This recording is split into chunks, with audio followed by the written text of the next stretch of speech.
Hello guys, welcome to our very first live now. Well, not exactly live, but our very first face-to-face tutorial on how to be a call center agent and what it takes to be a call center agent. Because it's not enough that you pass all the exams and the interviews and those stuff. That's not enough. You need to understand what you're getting yourself into, and that's what this video is all about. So stick around, and if you haven't subscribed, please click on the subscribe button below and on the bell as well so you get notified on our latest videos. So stick around guys, and we'll be back in a few moments.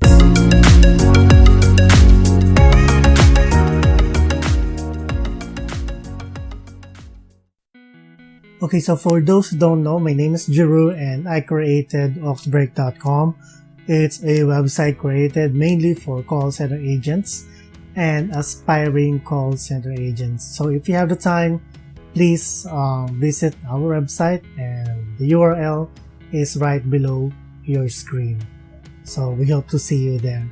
Now, what does it take to be a call center agent? It's actually several factors, but the main thing that you need to know, I guess, guys, is that you're a middleman.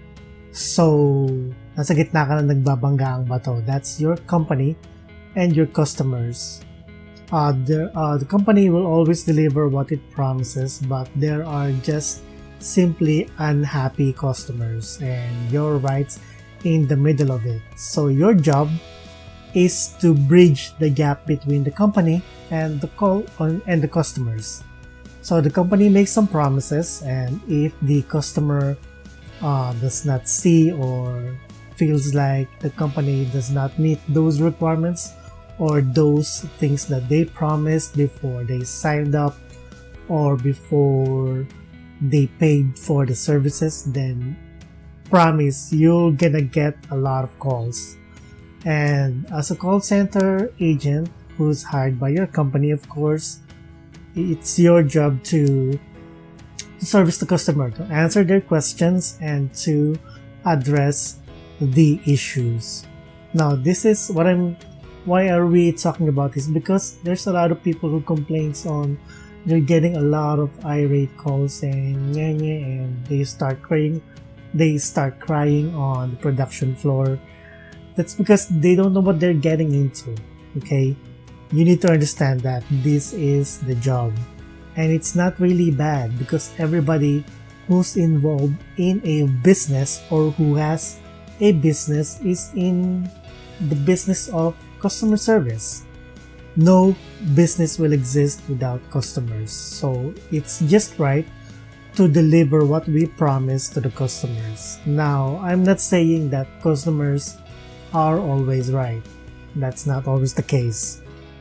Companies give out contracts just like your contract when you sign up with your telco companies or your cable companies, okay? So there's an agreement that this is what they'll provide and this is what you pay for. If somebody falls short of those promises, somebody's gonna complain. Except if your company complains, they just cut your services, right? So in this case, when the customers calls us to complain, well, it's our job to address those complaints.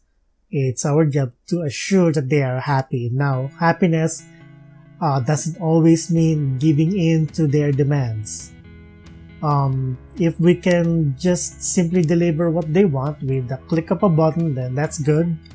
But if they're demanding something that simply cannot be done, it's our job to just simply explain it to them based on the training that were provided to us. So that's number one that you need to know. You're the bridge. You're the middleman. You need to explain stuff. You need to resolve issues. Do this and you won't have a problem. No matter how many years you stay as a call center agent, even if you become a team leader, if this is in the core of your product knowledge that you need to deliver what was promised, then you won't be having a hard time, and you will certainly enjoy working as a call center agent. That we can promise you. Now, to add to what we said earlier, imagine doing really good at your job. A lot of companies out there and accounts handsomely reward people who performs.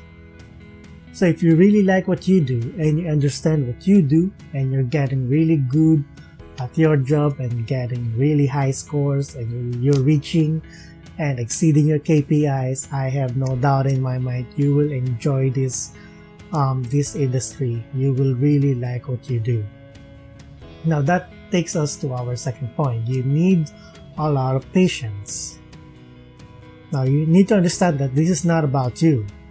A lot of customers will call, a lot of them will complain, a lot of them will swear to insult you, and you'll probably hear some bad words you've never heard before in your life, and that's okay.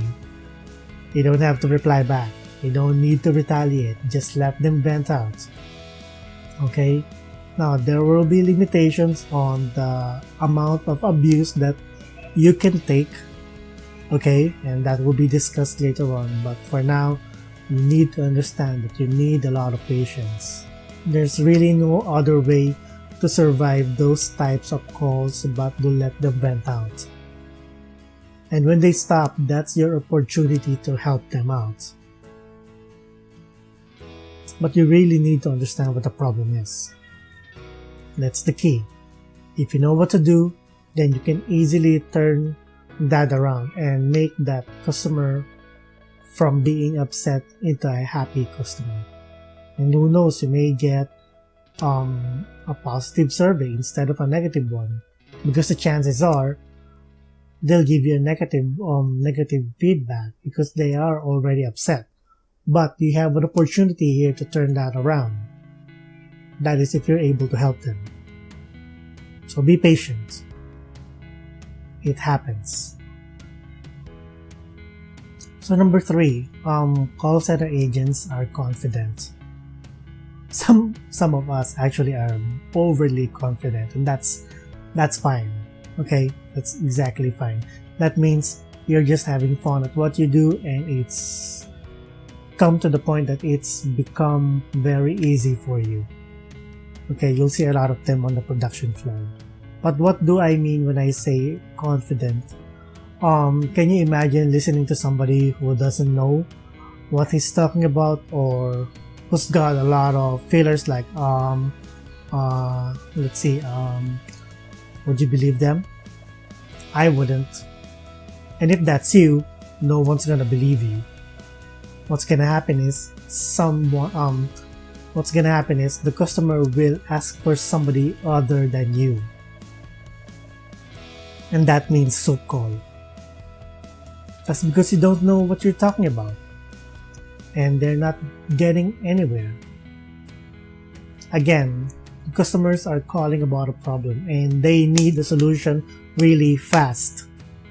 I cannot stress this enough that Americans, or well, practically every one of them value their time, which means that you cannot waste a moment and seconds, minutes of their time. You need to go to the solutions fast. You need to deliver your answers fast. You need to resolve the customer's issue really quick. I cannot stress this enough that our customers, they hate wasting their time. You cannot waste a second, a minute of their time. You'll even drive them even more upset if you do that. Now, where does confidence come in? Confidence means being sure about what the answers are and the answers that you are giving them. Even if you know what the answer is, if you're not delivering it right because you're not sure, without any confidence at all, it comes out from your voice, from the tone of your voice, and they're just not gonna buy it. And instead of listening to you, they'll probably just again gonna look for somebody else, and you'll drive them mad. Now, it's understandable that you will fail, and at the production floor, at your early months or weeks, it's okay to fail. It's okay to ask questions. You will gain your confidence in due time. Some will tell you that, yeah, you can fake it until you make it, Well, it works for some, but I do not really recommend it. It's better to fail and knowing the right answer. So the next time you do it, you'll do it exactly as it is instructed by you, by your trainer, or by the company. Because remember, there are also quality assurance people, QA people, who's listening to every call. So you cannot just simply fake it when you're giving out the wrong information. No, that doesn't work. It's better to be wrong and then learn from your mistake. Because there's a time that you can make mistakes. Okay? That's where confidence comes in. And that takes us to our number 4. This job is repetitive. That's why it's okay to fail. You're gonna get it the next time, I'm sure. You will memorize your answers in due time. Not on your first or second month or your third month, maybe. But eventually you will get it, I promise you. It's not hard. But you'll have to face every issue that you will get on your calls. Because that's the only way you'll learn. Sure, you'll be on the training for a month or two, but 70% of what you need to know, you'll learn on the production floor when you start taking calls. So again, be confident and make sure that you're okay with a job that is repetitive, because it is repetitive. I guess every job in the world is repetitive. The only difference is that our job repeats every 5 or 10 minutes. Most of the time, it will always be the same thing. It's always the same concern. So it's something that you should be prepared to face. I mean, sure, you will get burned out, but that shouldn't happen on your first or second year, because when I was a newbie, I was excited.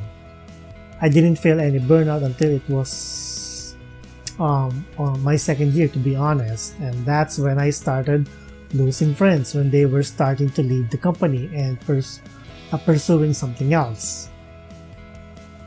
But other than that, I was okay, because I understand and I told myself that this is the job. This is what you're here for. So number 5, on top of all that, this is not a good place for introverts. I understand that there are some, and that's okay, but at least you should know how to have fun. It is important to have fun. It is important to be a team player. That's the only diversion that you will get from being burned out. For Christ's sakes, you're speaking to a lot of angry people. Give yourself a break. So open yourself up, open up to your team lead. Just make sure that you know how to have fun. And you really need to have fun. I'm not asking you to force yourself. It has to be natural. Just go out there, join them. You don't have to do what they're doing. If you're not a drinker, then that's fine. Maybe you can just sing a couple of songs in the karaoke, or just play in the pool, or just play billiards when you're in a team building. I don't know, do your stuff. Just go out there and loosen up. Okay? Because our job is not about just taking calls. You need to loosen up. And having this amount of money as somebody working in the call center industry, I'm sure it's not a problem. There's also a lot of companies out there who sponsor team outings, so I hope you get in one, because that really helps a lot. Okay, so that's it on what it takes to be a call center agent. I hope you learned something from this video, and if you did, please subscribe to this channel, and we have a lot more of things to talk about in our upcoming videos. Now again, why do we have to talk about this topic? It's because a lot of call center agents, especially newbies, start to hate themselves when they discovered what they're getting themselves into. You're not supposed to be miserable as a call center agent. You just need to understand what your purpose is. Again, there's no such thing as free money. If you're earning this much as a call center agent, you cannot expect an easy job, because otherwise everyone else in this country will be applying for the same job, and you'll be fighting maybe against 100 people just to get a call center job. It's not easy. You'll have to prove yourself. And this video, I hope, will set your expectations on what it takes to be a call center agent. Now, if you think we're missing a few things or a few points, please leave a comment below and we'll give you a shout out, and maybe we'll add that on our future videos. And again, do not forget to subscribe to get notified on our future videos. So we'll see you around in our next video. Thank you guys.